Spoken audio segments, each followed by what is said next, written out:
Hello, myself Junaid Ali, student of BSc first year. Today I am giving presentation on the topic deforestation. First is introduction. Forest is an important source for satisfying people's demand and needs, but people are exploiting forest resources.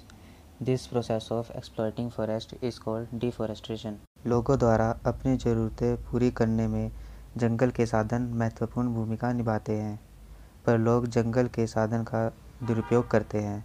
इस दुरुपयोग को deforestation कहते हैं। The clearance of forest done by the human beings in order to meet their needs is also known as deforestation. पेड़ों को पेड़ों को अपनी ज़रूरतों के लिए ज़्यादा संख्या में काटने को डिफॉरेस्टेशन कहते हैं। Since the industrial as, about half of world's original forests have been destroyed and millions of animals and living things have been endangered.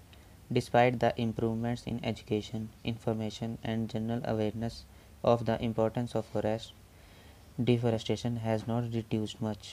दुनिया के आधे जंगल नष्ट हो चुके हैं और लाखों जानवर और जीवित चीज़ें खतरे में हैं। शिक्षा की जानकारी में सुधार और सामान्य जागरूकता के बावजूद भी वनों की कटाई कम नहीं हुई है। Next are the causes of deforestation. Agriculture activities. As earlier mentioned in the overview, agriculture activities are one of the major factors affecting deforestation. Due to overgrowing demand for food products, huge amount of trees are felled down to grow crops and for cattle grazing. Agriculture activities deforestation को प्रभावित करने वाले प्रमुख कारणों में से एक है। खाद्य उत्पादों की बढ़ती मांग के कारण फसल उगाने और मवेशियों के चरने के लिए भारी मात्रा में पेड़ों को काटा जाता है। Logging. Apart from this, wood based industries like paper, matchsticks, furniture etcetera also need a substantial amount of wood supply. Wood is used as fuel both directly and indirectly. Therefore, trees are chopped for supplies. Firewood and charcoal are examples of wood being used as fuel. Some of these industries thrive on illegal wood cutting and felling of trees. Paper, matchsticks, furniture को बनाने के लिए लकड़ी की पर्याप्त मात्रा में ज़रूरत होती है। डायरेक्टली और इनडायरेक्टली लकड़ी को फ्यूल में यूज़ किया जाता है, इसलिए पेड़ों को काटा जाता है। फायरवुड और चारकोल लकड़ी के एग्जाम्पल्स हैं जो फ्यूल में इस्तेमाल किए जाते हैं।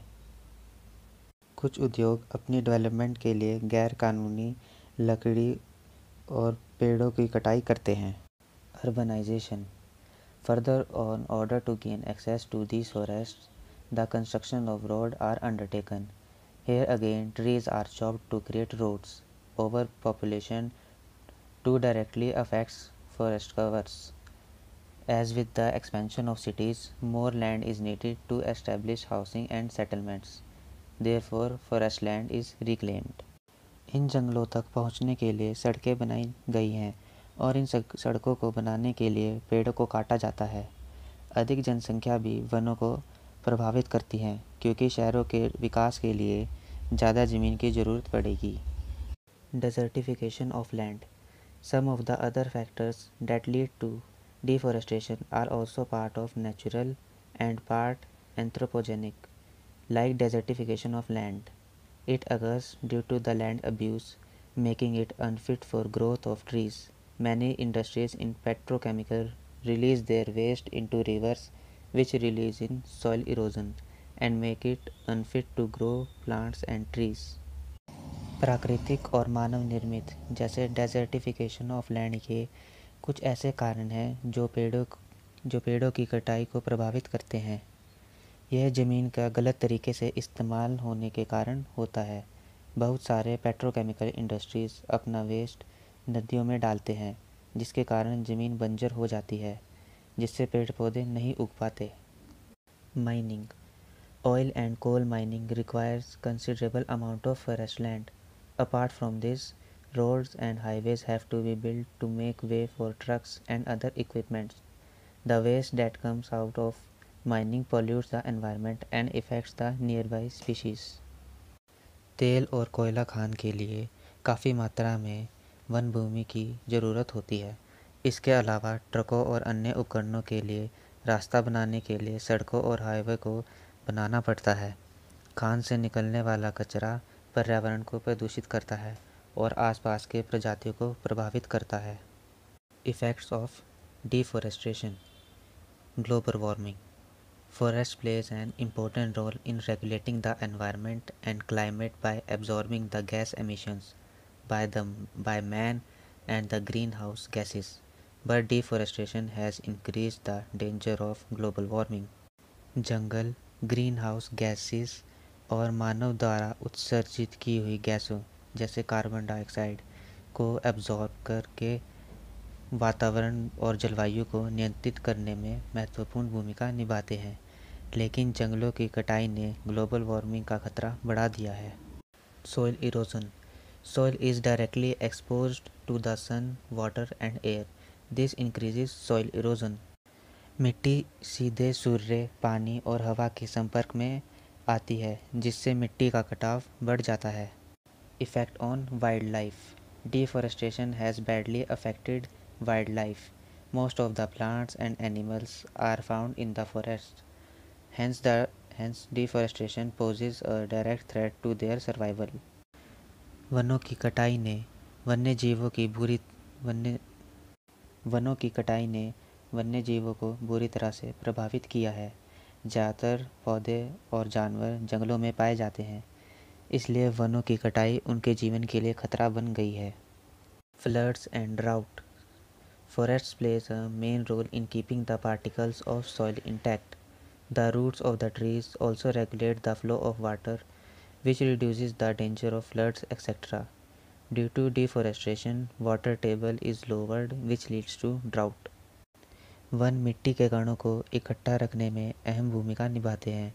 पेड़ों की जड़ें पानी के बहाव को कंट्रोल करती हैं, जिससे बाढ़ आदि का खतरा कम हो जाता है। वनों की कटाई के कारण जल स्तर कम हो जाता है, जिससे सूखा पड़ता है। Effect on biodiversity. Plants and animals lose their habitats due to reckless felling of forests. All this has an adverse effect on the biodiversity. वनों की अंधाधुंध कटाई के कारण पौधे और जानवर अपना आवास खो देते हैं। इसका बायोडाइवर्सिटी पर बुरा प्रभाव पड़ता है। Effect on forest-based industries. Forest-based industries are also affected due to deforestation. These industries do not get raw material for cloth, paper, medicine, timber, fruit, honeycombs, etc. वनों की कटाई के कारण वन आधारित उद्योग भी प्रभावित होते हैं। इन उद्योगों को कपड़ा, कागज़, दवा, इमारती लकड़ी, फल, शहद आदि के लिए कच्चा माल नहीं मिलता। Preventive measures. Corporation implement anti-deforestation policies. Corporations can implement anti-deforestation policies that require suppliers and other stakeholders to operate in ways that do not harm the environment. Corporation वनों को कटने से रोकने की पॉलिसी को लागू कर सकता है, जिसके लिए सप्लायर्स और स्टेक होल्डर्स को इस तरह से काम करना चाहिए जिससे वातावरण को नुकसान ना हो। Minimise paper wastage and encourage recycling. Corporations are huge consumers of papers. Management can work towards a paper-free office by shifting towards email and soft copies, and also encourage their employees to recycle. Corporation कागज़ को बहुत बड़ी संख्या में इस्तेमाल करते हैं। Management को ऑफिस के काम के लिए पेपर की जगह ईमेल और सॉफ्ट कॉपीज़ का इस्तेमाल करना चाहिए। Government reforestation. The cutting down of trees must be countered by replacing old ones that were cut with young ones. Trees are being planted every year, but still they do not match the number of trees that we lost. वनों की कटाई का विरोध किया जाना चाहिए। पुराने वृक्षों की जगह नए वृक्ष लगाए जाने चाहिए। हर साल पेड़ लगाए जा रहे हैं, लेकिन फिर भी वे हमारे द्वारा खोए गए पेड़ों की संख्या से मेल नहीं खाते। Support organizations that push for anti-deforestation. Governments have the resources to allow anti-deforestation organizations to get sphere of influence. This is a good way to indirectly solve deforestation. Government के पास संसाधन हैं जो एंटी डिफॉरेस्टेशन ऑर्गेनाइजेशन को अपने क्षेत्र के वनों की कटाई को रोकने के लिए सरकार उन्हें अधिकार दे सकती है।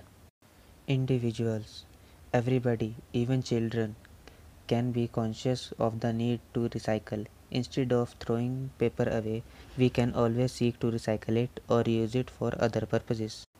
हर कोई, यहाँ तक कि बच्चे भी, रिसाइकल की आवश्यकता के प्रति जागरूक हो सकते हैं। कागज़ को फेंकने के बजाय इसे रिसाइकिल करने के लिए बोल सकते हैं या अन्य उद्देश्यों के लिए प्रयोग कर सकते हैं। That's all. Thank you.